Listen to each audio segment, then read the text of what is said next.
1300 13 13 93.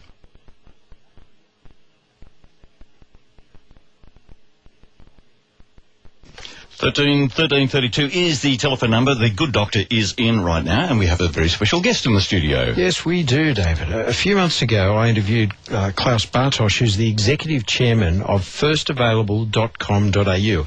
And I was so impressed, the guy said I was so impressed I bought the company. No, I was so impressed with the services offered by First Available that I've become an ambassador for the company. And I'm delighted that Klaus is joining us in the studio tonight to talk about First Available and also to discuss another passion of his, which is the ride to conquer cancer. Good evening, Klaus. Good evening, Ross. How are you going? Very well, thanks, mate. Now, look, tell us about, firstly, this ride to conquer cancer. Yeah, look, it came about because, back in 2000, I was diagnosed with a stage 3 melanoma. How did that happen? Well, interesting you should ask. I found myself, after being really pestered by my wife for several months, in a doctor's room without a son who was ill. Well, you can't say pestered by your wife. You're saying you had a concerned wife who loves you, who was worried about something. Yeah, she was getting annoyed that I was not dealing with this issue. Gee, that's a shock. Men not doing what they're told. Well, there you go. Yes. But look, she persisted, and like I said, I found myself in a doctor's treatment room with our son who was ill with my wife, and she looked at him and said, look, can you have a look at this mole on his back? I'm really worried about it. And so he did just that, took one look at it and said, that's got to come out. And lo and behold, I started a journey that I, did not much enjoy, which was facing the unexpected outcome of, what does a stage 3 melanoma mean, and how close was it to stage 4? It was very close. That procedure and the treatment that followed wasn't pleasant at all. But what it began, I guess, was a long journey of looking to understand what's gone on with melanomas and what's gone on with me. And, here I am, some 13 years later. And about 2 years ago, a personal trainer of mine who was helping me become fit again, having frankly put on too much weight, and having arthritis in my right knee, looked at me and said, look, you need to think about a new goal. He said, what about cycling? I looked at him and laughed and said, I've never ridden more than 5 kilometres in my life. He said, no, look, I think you should think about doing this Ride to Conquer Cancer event that was happening in Brisbane at that stage, the first ride. And so he didn't realise at the time, but that really touched a nerve with me, given my history with melanomas. And so I, that evening, signed up for my first ride and decided the next day I was going to get a team together. And we put a team of 15 people together, 1,500 people in total, rode for the 2011 Ride to Conquer Cancer series. We raised some $50,000 ourselves as a team towards it. One team of 15 people? Yeah, $50,000. And $4.7 million was raised in total by the 1,500 riders who ended up doing that particular ride. And since then I've undertaken... How far did you ride? 220 kilometres over 2 days. Oh, it was a perfectly good bus service. Well, I got to say, you have to raise $2,500 to be eligible to do a ride. Yeah. I personally raised over $10,000, which quite surprised me.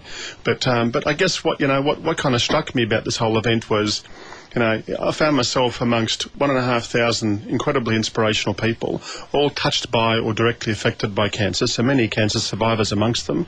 And it's quite an extraordinary experience. And to be, and the money that we raise goes towards a very important activity, which is cancer research. It all goes towards supporting valuable cancer research that frankly saved my life and many, many others. Well, I think everyone has to realise that 1 in 3 people living at the moment on the planet will be affected by cancer personally, not just with someone they know. I'm talking about themselves.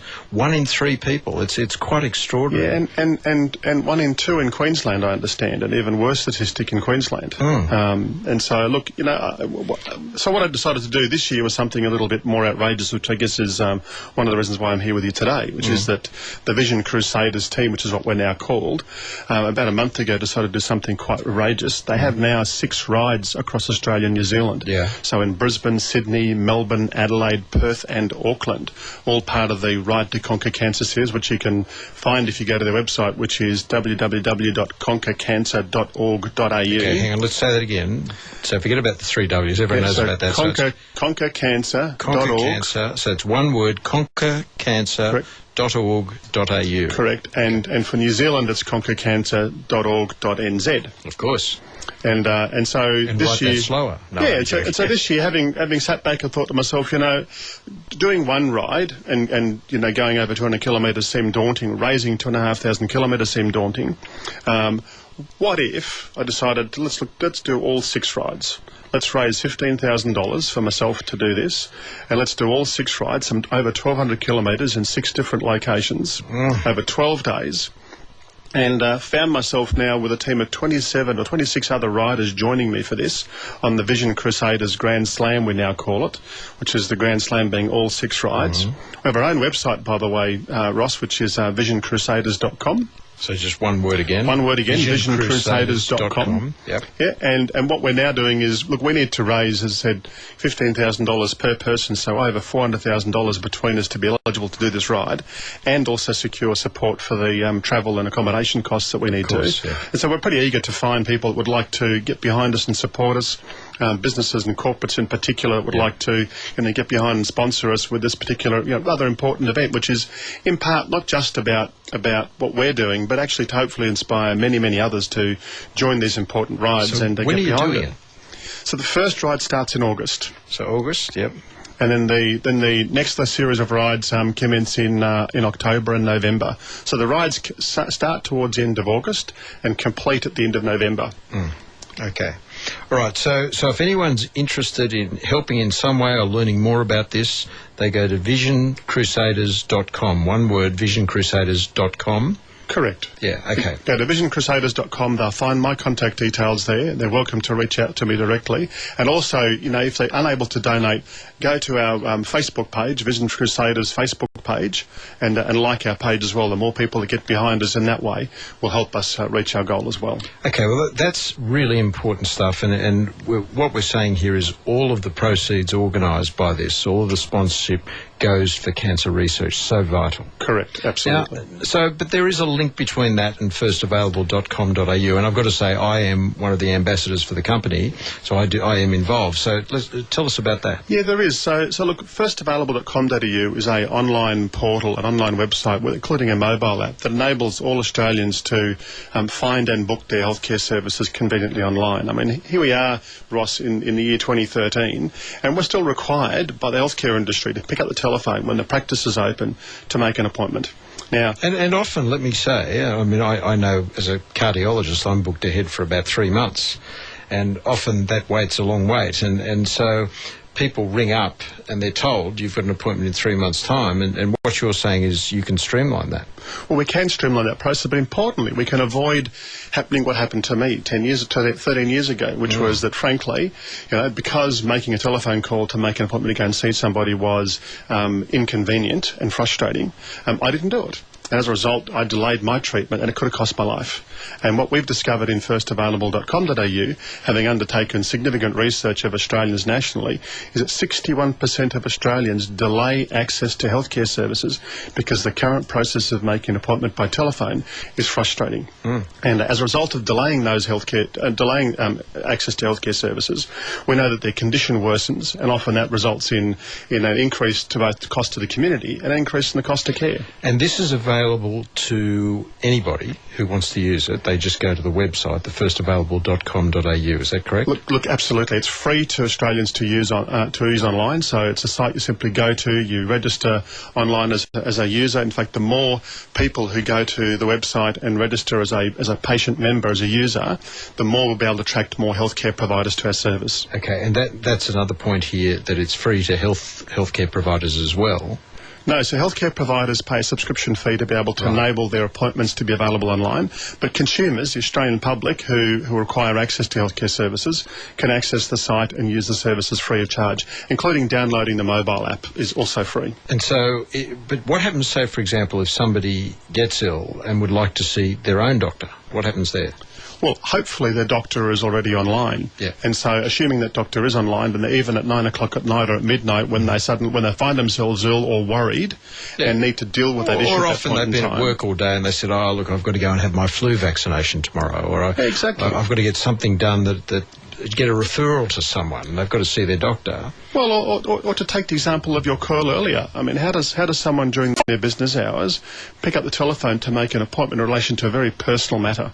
And I think that's a very difficult thing to discuss over the telephone, let alone find the time that's convenient to make a call like that during business hours, during people's working day, to make an appointment. So if you can make that conveniently and discreetly, on a mobile app or on the web, then that's a much more convenient way to access these healthcare services. It doesn't have to be after hours, though. You can still do it during the day if you want to. Absolutely correct. Yeah, in fact, absolutely. Look, 60% of all appointments are made after hours. 40% are made during the day.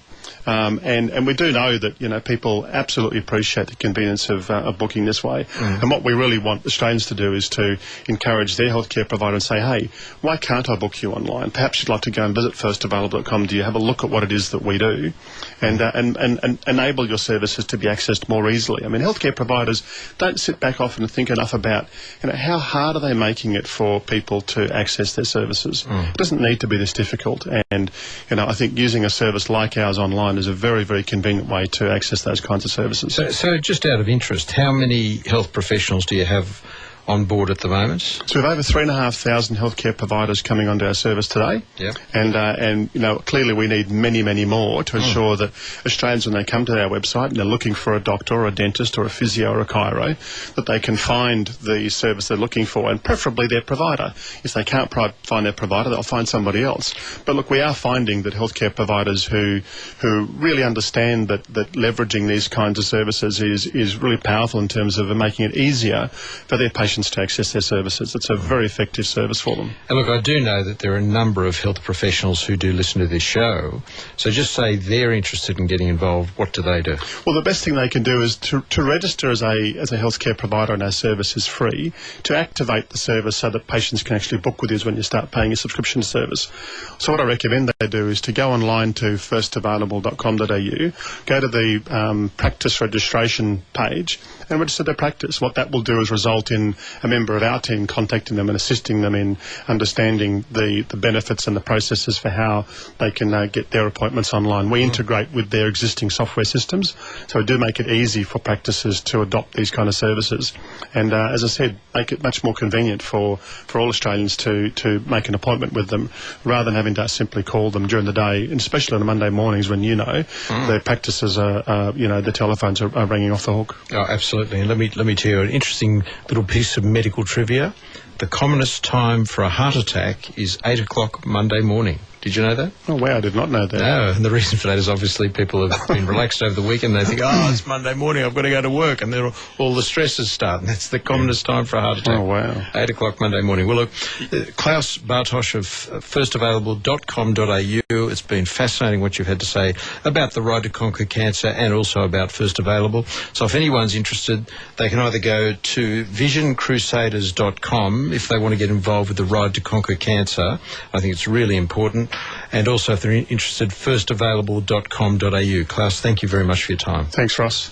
This is Healthy Living, and the phone number is 1332. A break and back with more. Keeping you connected across the world's greatest city. This is Sydney's 2UE. 954. There is